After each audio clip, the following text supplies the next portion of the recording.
OK, well, let's get some analysis now on today's developments from the Greek affairs expert, Professor Raphael Papadopoulos. Welcome to the programme, Professor. Thank you.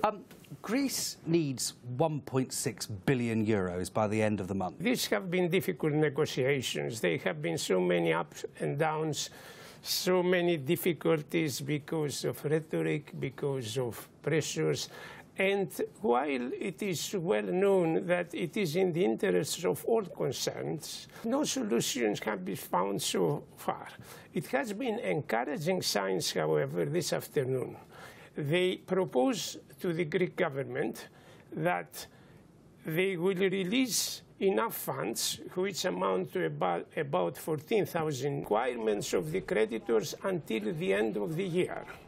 And this will give enough breathing space to the country to meet its obligations in terms of structural reforms and in terms of a credible way to convince that they are not going to be unilateral actions on the Greek side without agreed counter proposals in case they exceed in a certain way the expenses of the state. They have to propose and to agree to other equivalent proposals so that the country can show that they are serious in reforming the government's habits. The reactions have been mixed, but they didn't reject the proposal, which is encouraging news. And if it's put officially, because it has not been put officially, it was leaked to the press, but it has not been denied. So when it is put officially, perhaps later tonight or tomorrow at the latest, well, everybody expects that they will agree to that.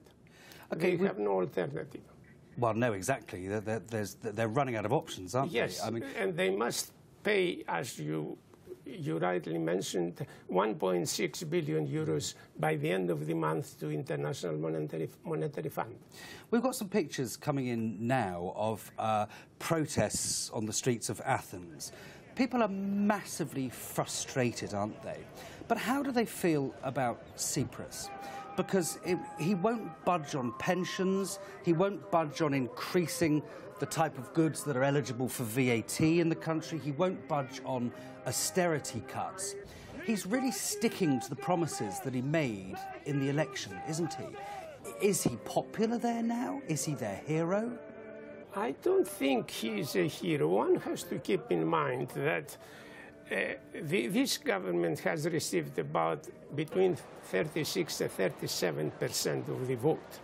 But because of this fraudulent electoral system which has been applied for many years, they got just about, not a majority, they got 149 seats in a 300-member parliament. Therefore, one cannot talk about popularity. One can talk about enough votes to show a majority in the government and to pass legislation.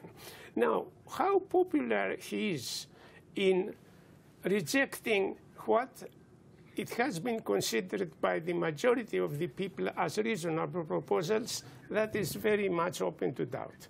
And I think the odds are in favor of finding a solution to the benefit of all sides.